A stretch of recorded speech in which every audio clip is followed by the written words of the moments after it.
Halo teman-teman, kita berjumpa lagi dalam pelajaran kita kali ini. Pada hari ini kita akan mempelajari mengenai klasifikasi makhluk hidup. Klasifikasi itu apa sih? Klasifikasi adalah pengelompokan makhluk hidup. Makhluk hidup itu dikelompok-kelompokkan menjadi beberapa kelompok berdasarkan beberapa kategori. Jadi kalau misalnya teman-teman bisa mengelompokkan jenis-jenis makanan misalnya. Nah, makanan kalian kelompokkan berdasarkan kategori-kategori. Bisa jadi contohnya makanan yang dikelompokkan berdasarkan kategori rasa manis, asin maupun pedas. Berarti dari kategori rasa ya. Teman-teman bisa menyebutkan anggota-anggotanya. Makanan-makanan yang manis kalian bisa sebutkan seperti misalnya pisang goreng, kemudian kue, tart atau cookies masuk ke dalam golongan manis. Sedangkan makanan-makanan yang asin, teman-teman bisa sebutkan ya, asin atau gurih. Bisa jadi mungkin bakwan lah, bakso lah, dan sebagainya. Kemudian kalian juga menggolongkan makanan karena rasa pedasnya. Misalnya makanan nasi goreng pedas misalnya, atau mungkin ramen pedas, atau samyang pedas. Nah, ini adalah contoh-contoh dari klasifikasi yang terjadi ya, yang ada di dunia ini. Kalau yang tadi Ibu sebutkan adalah klasifikasi makanan berdasarkan kategori rasa ya. Nah, makhluk hidup juga bisa kita kategorikan ya, berdasarkan kita bisa kelompokkan berdasarkan kategori-kategori tertentu. Nah, di sekitar kita banyak sekali kita temukan organisme-organisme yang kita sudah kenal ya teman-teman, dan kita bisa mengklasifikasikannya dengan mudah. Kita bisa meletakkannya dalam kelompok-kelompok tertentu berdasarkan kategori tertentu. Nah, bagaimana dengan organisme-organisme yang kita sulit nih mengelompokkannya ya, karena mau dimasukkan ke kategori, katakanlah kategori mamalia. Kok mamalia itu tahu nggak?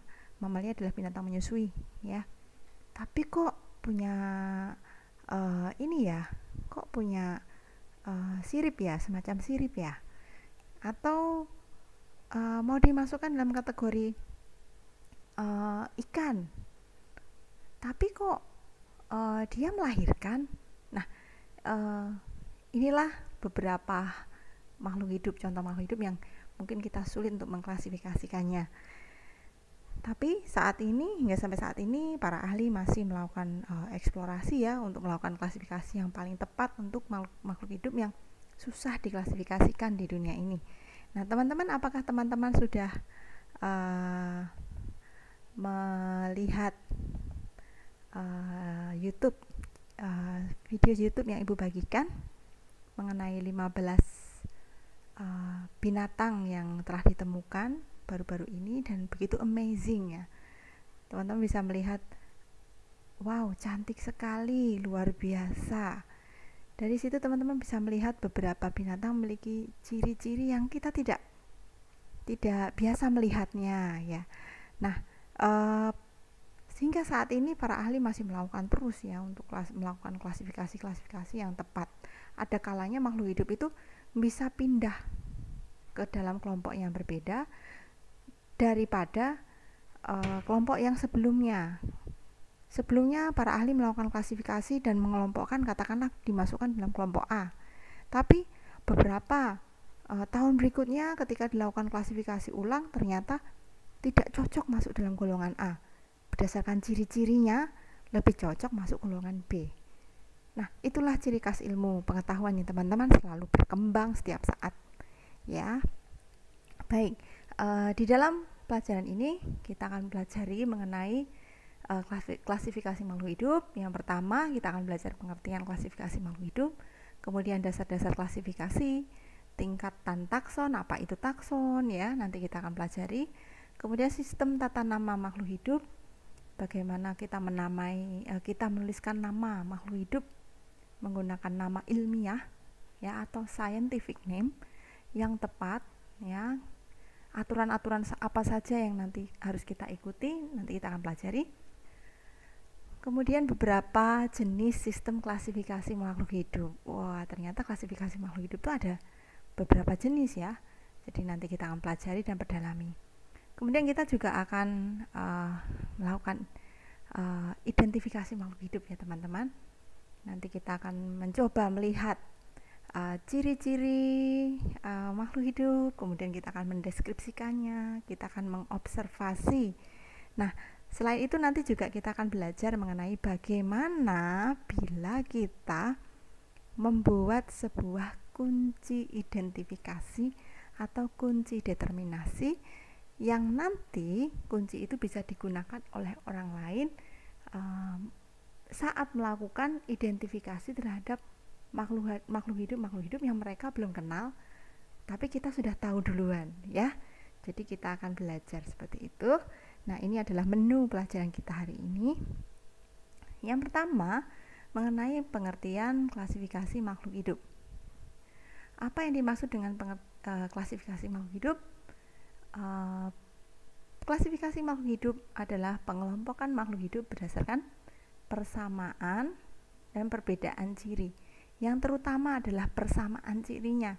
Nah, ini yang akan dipakai untuk mengkategorikan, mengelompokkan makhluk hidup yang ditemukan. Ya. Nah, teman-teman, mari kita berlatih. Dari gambar ini, teman-teman silahkan diamati ciri-cirinya. Ciri-ciri yang diamati tidak perlu sampai dalam-dalam ya. Cukup ciri-ciri fisik luar atau yang biasa kita kenal dengan istilah morfologi ya. Oke. Coba lihat, diamati binatang-binatang mana yang memiliki morfologi yang sama ya.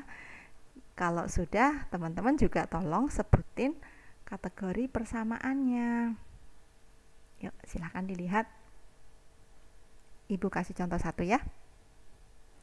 Oke, Ibu akan amati ciri morfologi atau ciri fisik luarnya dari penutup tubuhnya ya. Kalau diamati, binatang-binatang yang kita hadapi ini memiliki penutup tubuh ya, kan nggak mungkin teman-teman melihat binatang itu berjalan-jalan tanpa penutup tubuh ya. Jadi langsung lihat dagingnya gitu jalan-jalan ya, ngeri amat ya. Nah, kita lihat di sini penutup tubuhnya macam-macam ya. Kategori yang saya gunakan adalah penutup tubuh berupa rambut. Nah, yang berupa rambut yang mana aja? Ini ya, singa. Kemudian mana lagi? Oh ya, bison. Kemudian mana?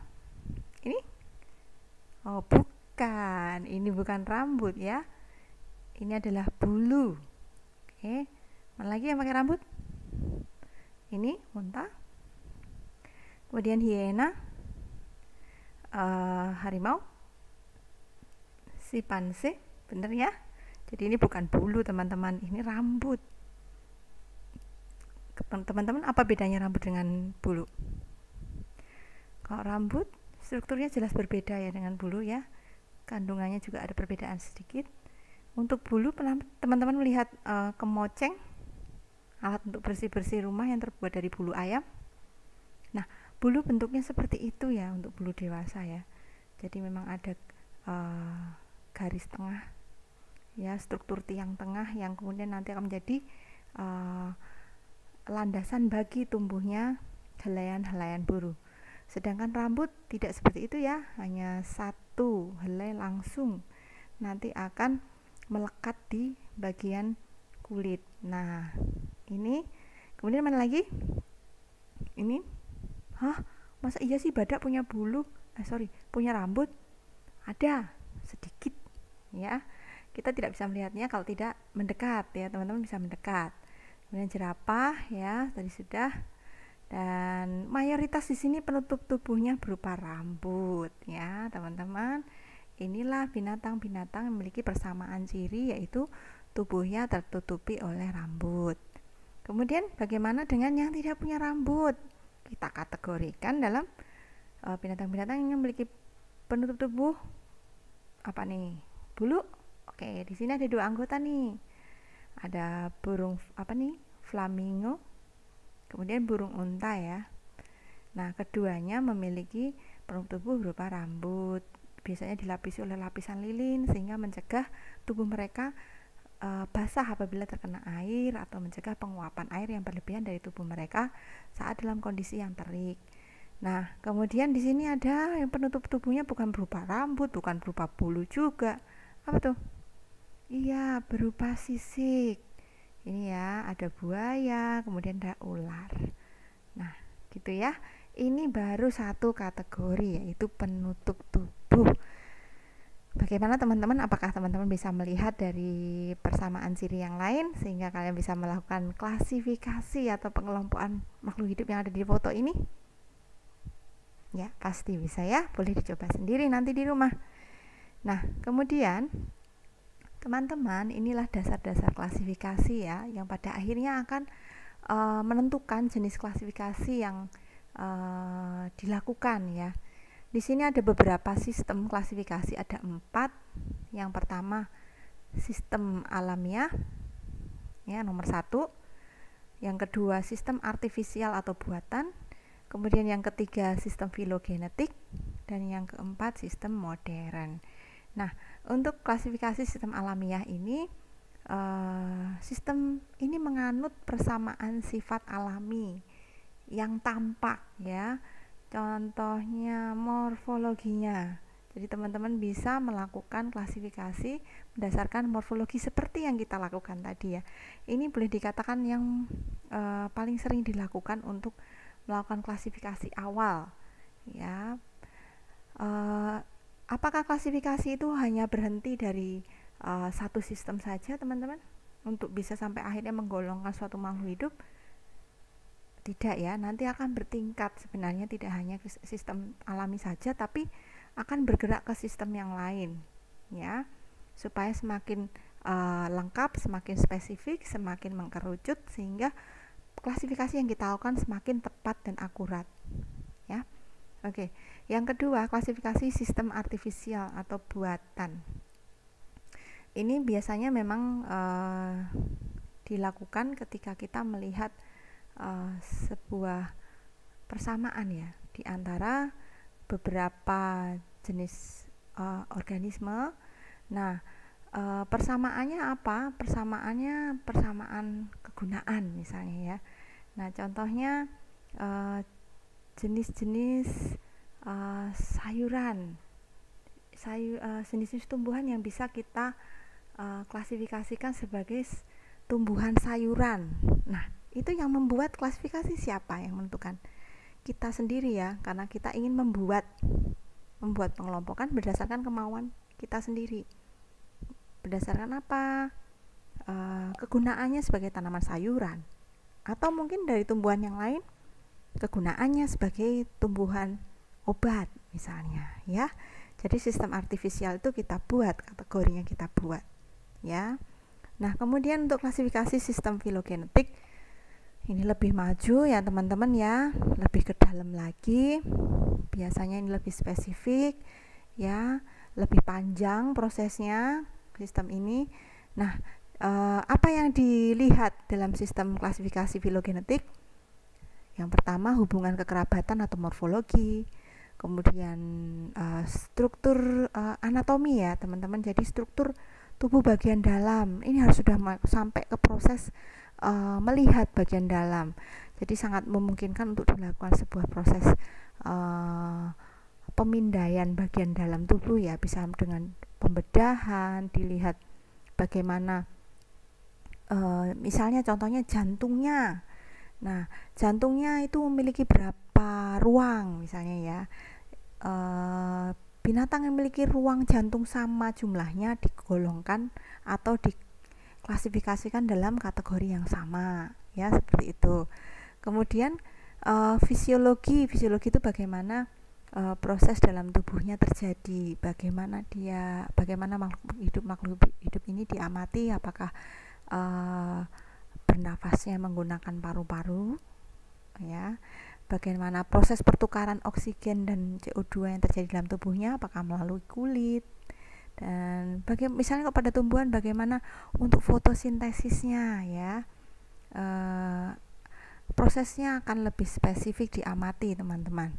Kemudian bagaimana dengan perilakunya, perilaku pun akan diamati juga ya. Tentu saja proses ini menjadi cukup lama ya teman-teman, namun hasilnya juga akan semakin teliti.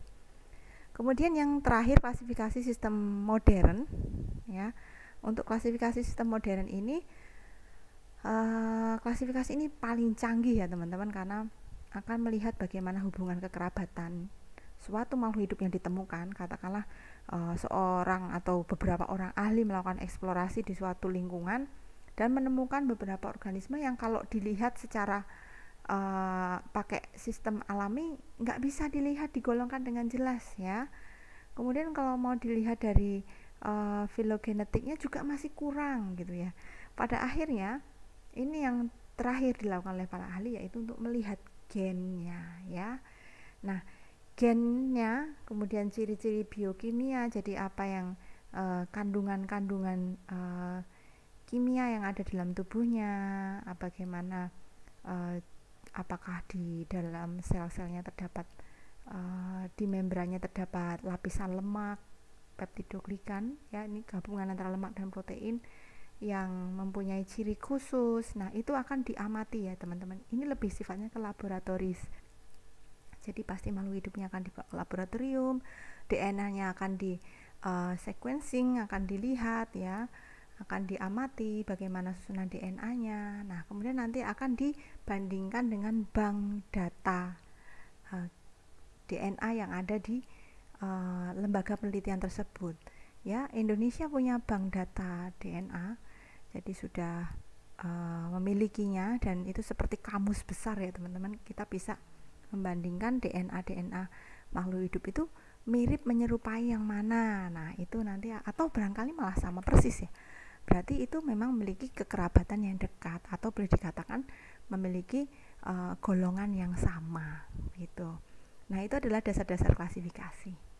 Nah, setelah dilakukan dasar klasifikasi teman-teman, para ahli bisa menggolongkan makhluk ini dalam kelompok-kelompok organisme yang tepat ya. Nah, organisme di bumi, di planet kita ini terbagi dalam kelompok-kelompok ya teman-teman. Ada yang kelompok paling besar itu disebut sebagai kingdom ya. Isinya adalah berbagai jenis organisme yang memiliki kesamaan yang mayoritas ya, paling besar. Kingdom yang kita kenal selama ini ada kingdom dan ada regnum ya teman-teman. Untuk kingdom ini lebih tepat untuk menyebut binatang, sedangkan regnum lebih tepat untuk menyebut tumbuhan. Nah, kita kenal ada dunia tumbuhan, dunia hewan ya. Jadi kingdom itu adalah kerajaan, regnum juga demikian. Kalau kingdom untuk hewan, regnum untuk tumbuhan. Nah, kita bisa lihat ya di planet bumi kita. Kita pergi aja deh coba jalan-jalan misalnya ke Bogor nih, ke Taman Safari. Teman-teman bisa melihat di sana mana yang cocok dimasukkan dalam kingdom animal atau animalia, mana yang cocok dimasukkan dalam regnum plante ya, atau regnum kerajaan tumbuhan. Teman-teman bisa membedakan betul ya antara hewan dan tumbuhan ya, sangat mudah. Kemudian apabila dalam satu kingdom ini dibagi lagi, diklasifikasikan lagi, dilihat lagi persamaan-persamaan dan perbedaannya, nanti akan didapatkan kelompok yang lebih kecil atau takson yang lebih spesifik ya. Yang lebih spesifik daripada kingdom kita sebut phylum untuk hewan, kemudian untuk tumbuhan kita sebut dengan divisio. Nah, dari phylum dan divisio ini nanti masih bisa kita bagi-bagi lagi ya, lebih spesifik lagi, dibagi menjadi beberapa kelas atau klasis ya. Contohnya kelas yang paling gampang nih, kita kenal ada istilah kelas mamalia ya, teman-teman tahu ya, hewan yang menyusui. Kemudian ada kelas Pisces, ikan. Nah, atau mungkin teman-teman bisa melihat kelas reptil ya. Nah, ini istilah-istilah reptil, mamalia itu sebenarnya menyebut takson, nama takson kelas atau klasis ya. Nah, dari klasis atau kelas itu kemudian akan bisa dibagi menjadi yang lebih kecil lagi ya teman-teman, takson lebih spesifik lagi, lebih kecil, yaitu kita biasa sebut dengan ordo. Nah, contoh ordo yang paling gampang dijumpai pada serangga ya. Ordo yang pada serangga, klasisnya adalah Insecta atau kelas serangga. Nah, di kelas serangga ini memiliki banyak sekali ordo ya teman-teman. Melihat banyak serangga di sekitar kita, ada yang bisa dimasukkan dalam ordo Orthoptera. Nah, Orthoptera ini anggotanya belalang, jangkrik yang sayapnya lurus-lurus ya, kecoa begitu ya. Misal kemudian ada ordo yang lain, ordo Lepidoptera. Nah, itu ordo yang dimiliki oleh sebangsa kupu-kupu dan ngengat ya. Lepidop itu bersisik artinya. Ptera itu artinya sayap. Sayap kupu-kupu dan ngengat itu bersisik. Teman-teman pernah pegang sayapnya kan? Nah, gitu ya. Dan selanjutnya, ordo ini bisa dibagi menjadi familia yang begitu banyak ya. Contoh familia, teman-teman bisa melihat pada tanaman rumput-rumputan ya, tumbuhan rumput-rumputan ya. Gramineae ini namanya dalam keluarga rumput-rumputan. Nah, anggotanya ada siapa aja nih? Familia Gramineae ini ada jagung ya, ada rumput ilalang, kemudian ada padi, nah gandum. Nah, mereka ini semua adalah anggota familia Gramineae. Nah, dari family Gramineae ini masih bisa di-divide lagi menjadi beberapa genus atau takson. Ini lebih kecil lagi ya, lebih spesifik lagi, berapa genus. Kemudian dari genus bisa dibagi lagi menjadi spesies, dan yang terakhir spesies ini bisa dibagi menjadi varietas untuk tumbuhan ya, kemudian ras. Nah, contohnya apa nih? Contohnya gampangnya untuk tumbuhan varietas. Oke. Varietas mangga katakanlah begitu ya. Spesies mangga Mangifera indica. Mangifera indica ini nama spesiesnya atau mangga. Cuman teman-teman kan bisa lihat ya, mangga itu banyak jenisnya. Ada mangga mana lagi? Mangga harum manis ya. Ini adalah varietas mangga, jadi lebih spesifik daripada spesies. Tapi mereka masih dalam satu spesies ya teman-teman, hanya varietasnya berbeda. Bagaimana dengan ras? Ras itu lebih tepat untuk digunakan pada kingdom animalia, jadi bukan pada tumbuhan ya teman-teman, pada binatang. Nah, manusia termasuk kalau di biologi kita dimasukkan dalam golongan kingdom animalia, jadi dikenalnya bukan varietas tapi ras ya. Nah, untuk contoh ras apa ya teman-teman, kalau mengamati anjing ya, anjing itu spesies, mereka ada dalam satu spesies namun rasnya berbeda-beda. Ada ras golden retriever, ada shih tzu, ada chihuahua ya, macam-macam ya. Nah, inilah tingkatan-tingkatan takson teman-teman. Kalau dilihat seperti ini ya, kalau ada gambarannya ini memang terbalik, nggak apa-apa, sama saja. Nah, yang tadi kingdom di atas, ini kingdom di bawah, kemudian spesies ada di atas ya. Diberi contoh nih teman-teman, contohnya adalah untuk spesies Homo sapiens. Ini kalau dirunut ke sini, oh ternyata Homo sapiens atau yang menjadi nama spesies manusia ya, itu berasal dari kingdom animalia ya. Kalau dilihat Homo sapiens ini memiliki arti anggota genus Homo yang memiliki dahi yang tinggi dan juga tulang tengkorak yang tipis ya. Homo di sini dari kata hominids, yang maksudnya adalah organisme ini sudah memiliki postur yang tegak dan juga otak yang besar. Nah, dari sini nanti teman-teman bisa pelajari ya, ternyata dari animalia, chordata, kemudian mammals, primata, kita termasuk dalam primata, kemudian hominids, nama familinya, genusnya adalah Homo dan spesiesnya adalah Homo sapiens. Oke. Nah, ini adalah contoh bagaimana taksonomi Homo sapiens atau manusia termasuk dalam Homo sapiens ya. Nah, teman-teman bisa melihat taksonomi yang lain ya. Taksonomi itu apa sih? Ya, taksonomi adalah ilmu yang mempelajari tentang susunan takson organisme ya. Atau kita juga boleh mengatakan taksonomi adalah suatu susunan takson suatu organisme ya. Baik, ini dia. Kalau tadi teman-teman melihat saya perkenalkan tadi ada 2 kingdom ya teman-teman.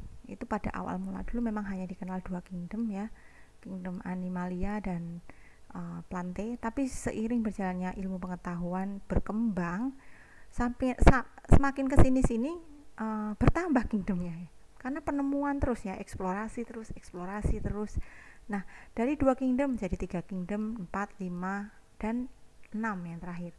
Nah, untuk 6 kingdom ini yang kita sampai saat ini masih gunakan, dan sekarang lebih luas lagi teman-teman, ternyata tidak istilahnya dikenal sebagai kingdom lagi, tapi kita digolongkan dalam takson yang lebih besar lagi yang disebut domain ya.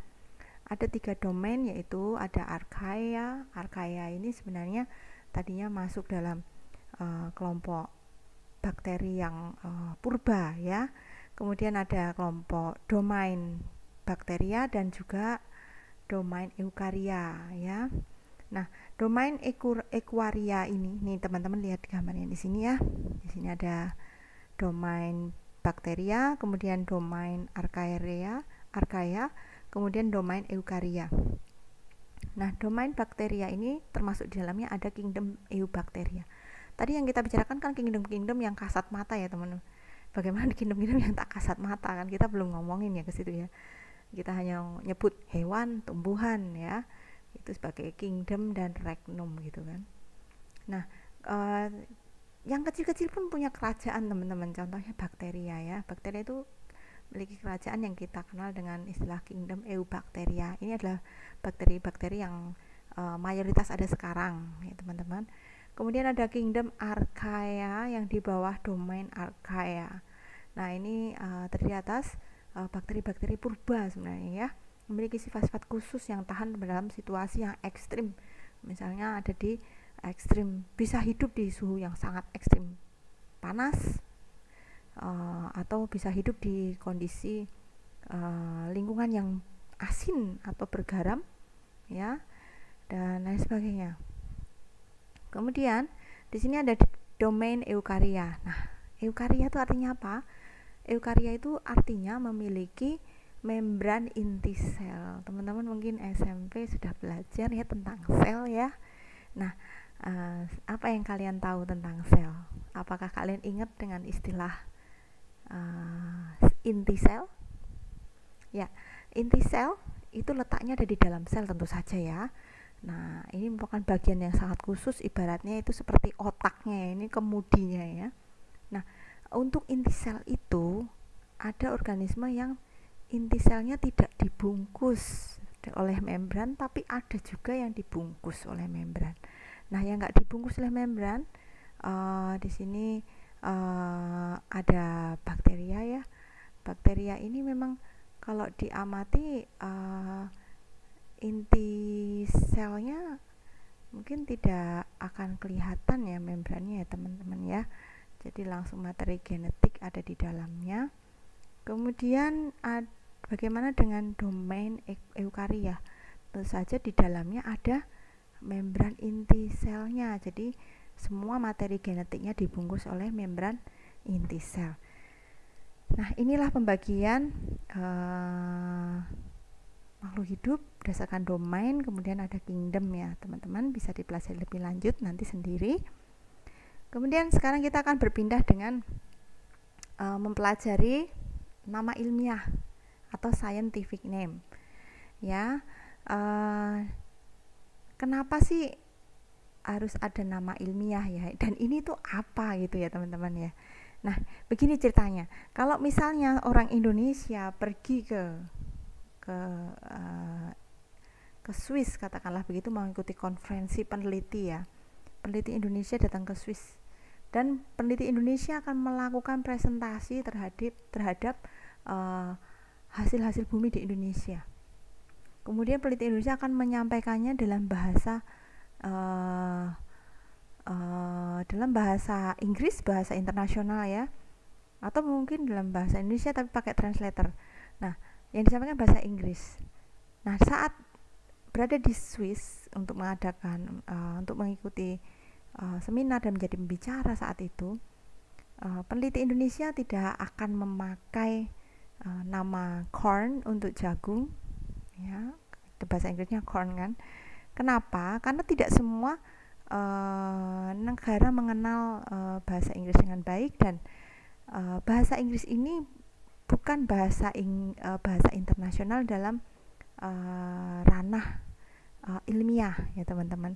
Jadi dalam ranah ilmiah bahasa yang digunakan adalah bahasa Latin. Jadi ketika presentasi, selain menyampaikan dalam bahasa Inggris, peneliti tersebut juga harus menyampaikan nama Latinnya. Nah, nama Latin ini sifatnya universal karena memang menggunakan bahasa ilmiah yang memang berasal dari Yunani dan sudah dipelajari sejak zaman dulu ya, sejak ditemukannya sistem klasifikasi pertama kali. Nah, di sini digunakan untuk nama ilmiah digunakan untuk menamai suatu organisme, dan cara penulisannya menggunakan sistem binomial nomenklatur. Nah, atau bahasa Indonesianya adalah sistem tata nama ganda. Nah, teman-teman, contohnya zeamais atau yang tadi Ibu sebut jagung ya, atau corn. Nah, zeamais ini harus ditulis seperti ini teman-teman untuk scientific name-nya. Ya. Zeamais. Di belakang ada L. Zea ini apa? Zea ini kata pertama ini merujuk pada genus. Tadi masih ingat ya taksonnya? Ya, yang paling yang ketiga dari bawah. Ya, kelompok genus atau takson genus. Kemudian untuk mais yang belakang ini untuk menyebutkan spesifik spesiesnya. Ya, dalam genus Zea itu terdapat banyak spesies teman-teman ya. Jadi tidak hanya zeamais si jagung yang kita biasa tahu ya, tapi ada yang lainnya. Ya, mungkin strukturnya seperti jagung tapi bukan, dan dalam satu genus jagung. Nah, kemudian yang belakang ini L, ini adalah singkatan nama deskriptor, yaitu seseorang yang telah memiliki otoritas dalam mendeskripsi suatu organisme. Ya, ini ada seorang ahli teman-teman. Ya, contohnya adalah Bapak Linnaeus.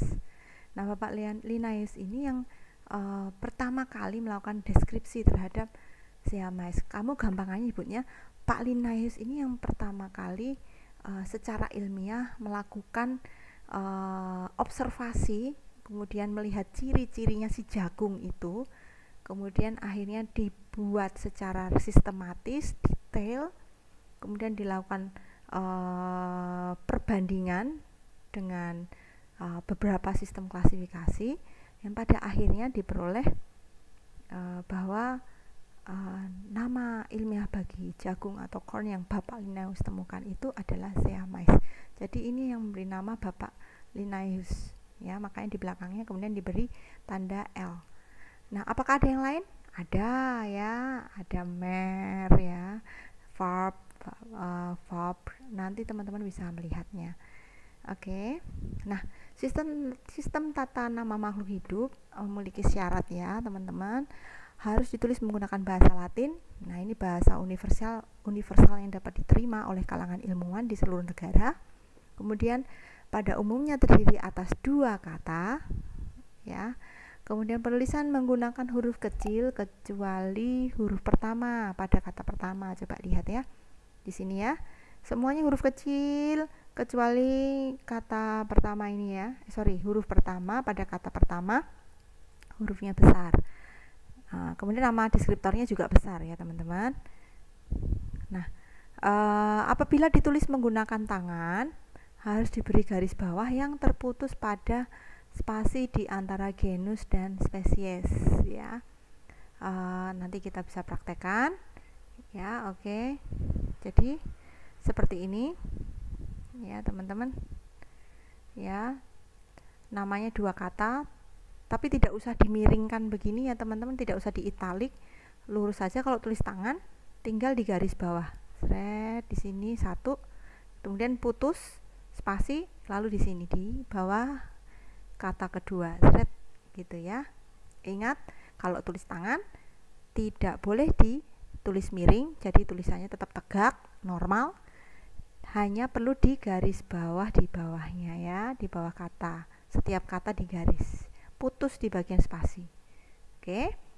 Kemudian berikutnya, apabila diketik hanya perlu ditulis menggunakan gaya italik, jadi seperti yang ibu contohkan ini ya, seamais diketik kemudian dicetak miring ya, jadinya kita ubah fontnya menjadi italik. Untuk L-nya ikutan nggak untuk deskriptornya? Tidak usah. Jadi untuk deskriptornya biar saja normal ya. Oke. Begitu teman-teman, bisa dimengerti ya. Kemudian kita akan berpindah pada identifikasi makhluk hidup. Nah, tadi Ibu sudah sampaikan bahwa banyak sekali makhluk hidup di sekitar kita yang masih menjadi sebuah misteri ya.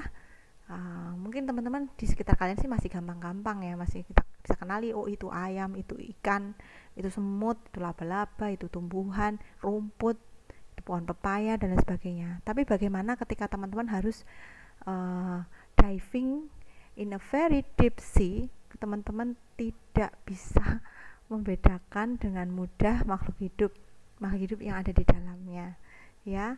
Kadang-kadang yang kalian kenal itu seperti tumbuhan, contohnya karang-karang yang ada di laut ya, selama ini mungkin teman-teman memikirkannya itu adalah tumbuhan kan, tapi sebenarnya bukan ya, bukan tumbuhan.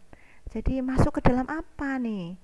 Nah, sebenarnya dalam kingdom animalia. Wah, baru tahu ya. Ya.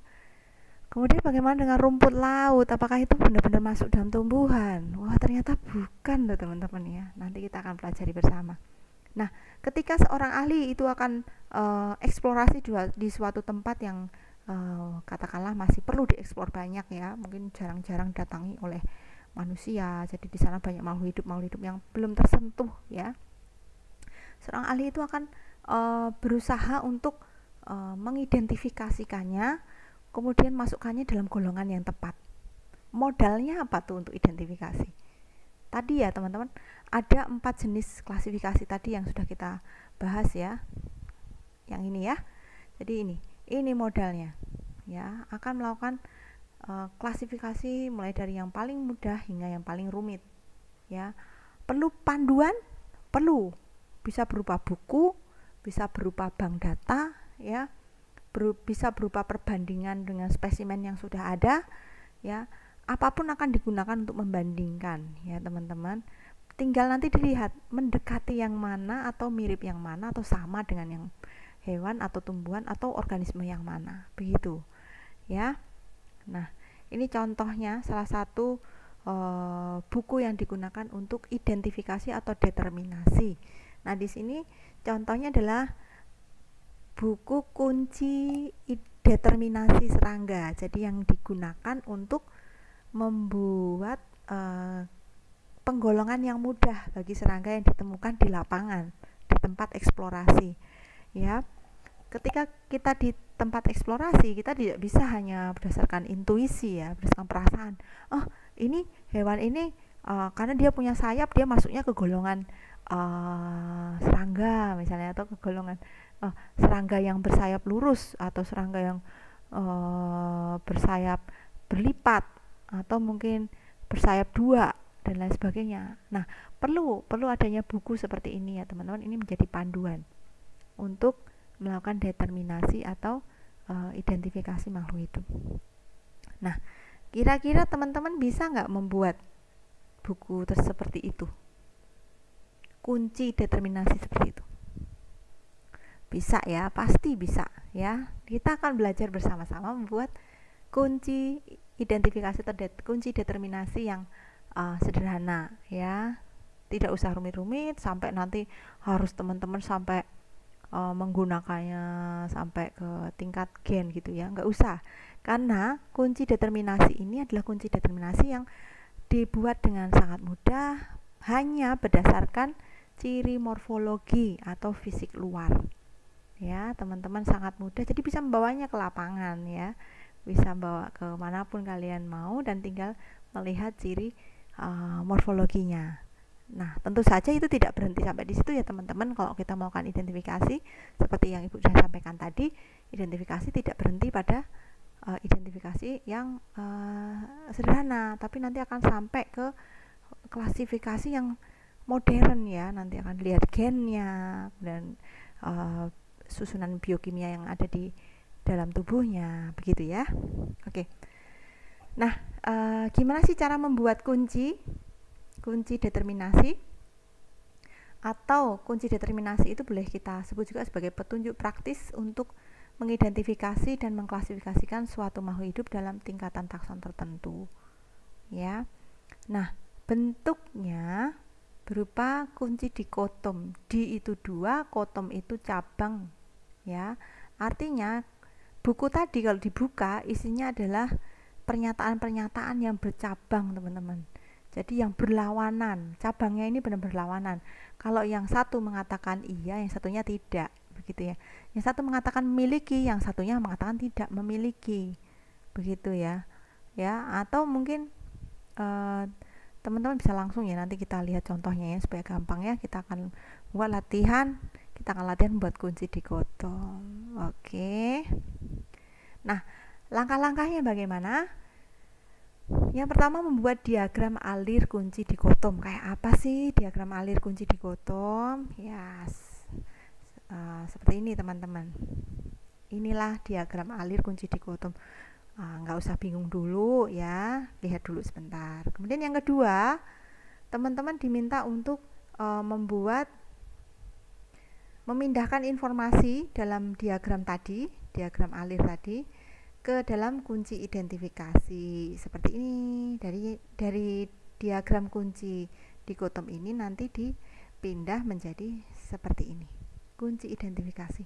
Gampang kok, nanti teman-teman bisa lihat ya. Yang terakhir teman-teman tinggal membuat alur identifikasinya untuk setiap spesies yang ada di dalam penelitian kalian ya. Di sini masing-masing kalian bikin pathway ya. Ini Achatina fulica, ini bekicot ya, ada pathway-nya. Jadi ibarat kalau teman-teman mau ada acara white game atau jurit malam ya, cari jejak gitu ya, kita bisa tahu jejaknya untuk bisa mengidentifikasi Achatina fulica atau bekicot ini melalui alur identifikasi ini ya.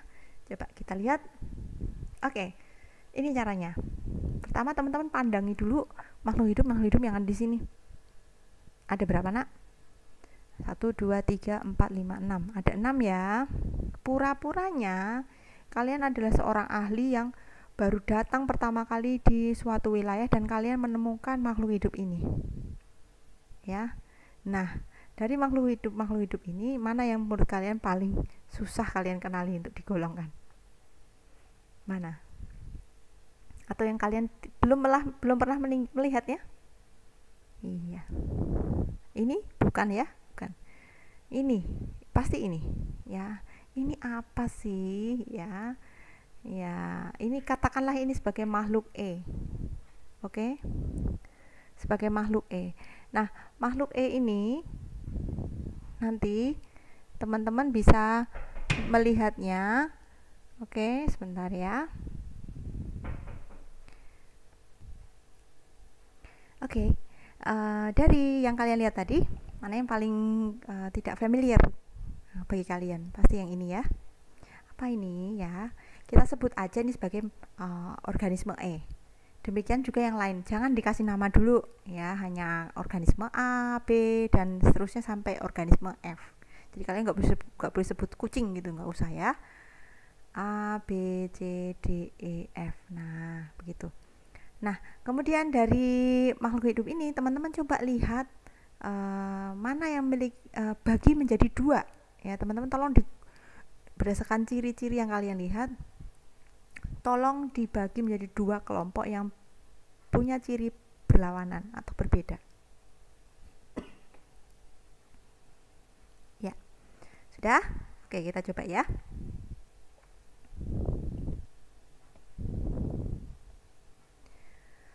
Nah, dari sini teman-teman makhluk hidup A, B, C, D, E tadi sampai F ya, Ibu taruh di kotak ini ya. Kemudian dibagi menjadi 2 golongan yang berlawanan. Ini saya mengambil dari sisi pergerakannya. Saya bagi menjadi 2 ya, ini organismenya. Saya bagi menjadi 2. Yang satu saya tandain 1A, kemudian yang berlawanan 1B ya. Huruf yang digunakan hanya AB ya teman-teman, jadi tidak ada C, hanya AB ya. Untuk menunjukkan cabangnya itu hanya 2 huruf. Kalau cabang pertama ya sebutnya cabang 1A, 1A dan 1B. Nanti cabang yang berikutnya cabang kedua ya 2A dan 2B, begitu seterusnya ya. Nah, untuk yang bergerak, memiliki ciri bergerak atau bisa berpindah tempat dengan nyata, saya masukkan di sini ada makhluk A, kemudian makhluk C, makhluk A, makhluk C, dan kemudian makhluk F. Teman-teman setuju? Ya, mereka bertiga bisa bergerak dengan bebas ya. Kemudian yang tidak bisa bergerak atau tidak berpindah tempat ya dengan nyata, saya masukkan di sini ada organisme B, kemudian D dan E. Oke. Nah, dari masing-masing cabang nomor 1 ini, 1A dan 1B, saya masih bisa bagi 2 lagi. Ya. Ada cabang kedua itu ada 2A dan 2B dengan ciri yang berlawanan ya, kelompok yang berlawanan. Baginya bisa rata bisa enggak ya, jadi nggak usah khawatir. Di sini ada 3 organisme, kemudian kalian harus waduh gimana Bu, 1,5 ya, nggak bisa ya. Pasti kombinasi yang rasional adalah 2:1 ya, 1:2 gitu ya. Nah di sini untuk cabang yang pertama, cabang kedua 2A, ada hewan-hewan yang memiliki tulang belakang atau vertebrata ya. Kalau diraba-raba nih, kalau dilihat-lihat ini nggak punya tulang belakang. Yang ini punya ya teman-teman, ada di sini tulang belakangnya ya. Kemudian yang ini juga ada ya. Nah untuk hewan bertulang belakang saya masukkan C dan F, setuju teman-teman ya. Untuk yang tidak bertulang belakang biasanya mempunyai penutup tubuh yang kuat ya teman-teman, jadi kerangka, dia memiliki kerangka luar, beda dengan organisme yang bertulang belakang, ini kerangkanya di dalam tubuh ya. Tidak bertulang belakang ini biasanya golongan invertebrata ya. Ini A di sini. Kemudian bagaimana dengan selanjutnya? Untuk yang sudah sendiri begini tidak usah dibagi lagi teman-teman. Nah yang di sini yang masih berdua seperti ini masih bisa dibagi menjadi bercabang lagi ya, jadi 2. Cabang ketiga kita sebutnya 3A dan 3B. Di antara C dan F itu masih bisa dibagi teman-teman, masih bisa dipisahkan ya. Yang satu tubuhnya berambut, yang satunya tidak ya. Yang tubuh berambut ya berarti F masuk ke sini, yang tidak berambut berarti C masuk ke sini. Nah demikian juga dengan golongan yang di sini ya, sampai habis ya teman-teman, sampai semua organisme ini berdiri sendiri-sendiri ya. Kalau diamati coba, ini F sendiri, C sendiri, A sendiri, B sendiri, E sendiri, D sendiri. Sudah ada 6 ya. 1, 2, 3, 4, 5, 6. Sudah ada 6 organisme. Berarti sudah masuk semua dong ya. Nah selesai. Untuk tahap 1 yaitu membuat diagram alir kunci dikotom. Nah sekarang teman-teman tinggal memindahkan, kok ini nggak pakai mikir nih, nggak pakai mikir lama ya teman-teman, tinggal memindahkan format penulisannya aja ya, seperti ini ya. Untuk cabang 1 tadi ada 1A dan 1B, tulis aja di sini ya teman-teman, tulis. Kemudian cabang 2 ditulis ya, cabang 3 ditulis, demikian seterusnya. Nah setelah itu teman-teman lihat ke arahnya ya, untuk arah cabang 1A dan yang lain ini dilihat apakah masih bisa dicabangkan, apakah bergerak ke cabang yang selanjutnya. Contohnya di sini 1A ternyata masih bisa dicabangkan ya kan, berarti teman-teman nanti 1A ini akan bergerak ke cabang kedua. Jadi tulisannya seperti ini. 1A titik. Tulis di sini 2, artinya cabang kedua ya. Oke. Bagaimana dengan 1B? 1B, teman-teman lihat. Untuk 1B nanti akan bergerak kemana? Cabang keempat. Berarti di sini lari ke cabang keempat, begitu ya. Untuk 2A cabang kedua ini ada 2 juga ya, 2A dan 2B. 2A masih bisa bercabang di cabang ketiga. Nah, kita lihat betul ya, 2A kita tulis titik-titik kemudian cabang ketiga. Nah, lalu bagaimana dengan 2B? 2B udah nggak bisa dicabangkan, berarti sudah end ya, udah selesai. Di sini teman-teman tinggal tuliskan di sini adalah spesies A ya. Biasanya kalau sudah kita kenal, udah ada penamaannya, kita tuliskan langsung nama latinnya ya. Di sini adalah Achatina fulica, atau nanti kalian boleh sebut dengan spesies A juga oke ya. Nah, tapi kalau sudah ada petunjuknya ini spesies A adalah Achatina fulica, ya teman-teman tinggal tuliskan nama latinnya di sini. Nah, begitu seterusnya teman-teman ya, sampai semua spesies sudah ketemu jalurnya ya, sudah masuk semua dalam kunci identifikasi ini. Nah, nanti kalau misalnya suatu saat teman-teman akan memberikan kunci ini kepada orang lain untuk kalian minta untuk menjawab pertanyaan kalian ya. Pertanyaannya adalah jenis spesies apakah ini ya. Kalian kasih pertanyaan seperti ini ya. Berikan foto-foto binatang ini atau mungkin eksplorasi sendiri ke lapangan ya. Perhadapkan teman yang kalian beri pertanyaan itu dengan 6 organisme ini, kemudian kalian sodori kunci identifikasi yang kalian buat ini ya. Nah, dengan bermodalkan pegangan kunci identifikasi ini, teman kalian akan dengan mudah untuk menentukan nama spesies atau inisial organisme yang kalian berikan pada teman kalian sebagai pertanyaan tadi ya. Nah, apabila sudah terjawab, teman kalian nanti akan membuat jalurnya ya, bagaimana untuk mengidentifikasi ya. Ini adalah alur identifikasinya. Untuk Achatina fulica ini adalah alurnya ya, 1A sampai 2B. 1A ke 2B nanti kemudian akan bertemu dengan spesies Achatina fulica. Jadi ciri yang ada di cabang 1A dan 2B ini nanti akan mengarah kepada identifikasi yang tepat bagi Achatina fulica. Ini ya. Coba dibalik caranya. Achatina fulica ditemukan. Oh, 2B, Achatina fulica itu di 2B. Kemudian cabang 2 ya. 2 kemudian akan bergerak. Mana yang mengarah ke 2? Ke atas ya, teman-teman. 2. Oh, ke 1A. Jadi 1A kemudian 2A. Salah, maaf ya. 1A kemudian 2B ini adalah ciri-ciri yang nanti akan mengarah pada spesies Achatina fulica. Begitu teman-teman, demikian juga dengan yang lain untuk Felis catus atau kucing ya, 1A, 2A, ketiga A. Dan begitu seterusnya sampai teman-teman bisa membuat alur identifikasi bagi 6 spesies yang ada dalam soal tadi. Oke. Nah, teman-teman sudah jelas ya. Inilah tahap-tahap untuk membuat kunci identifikasi.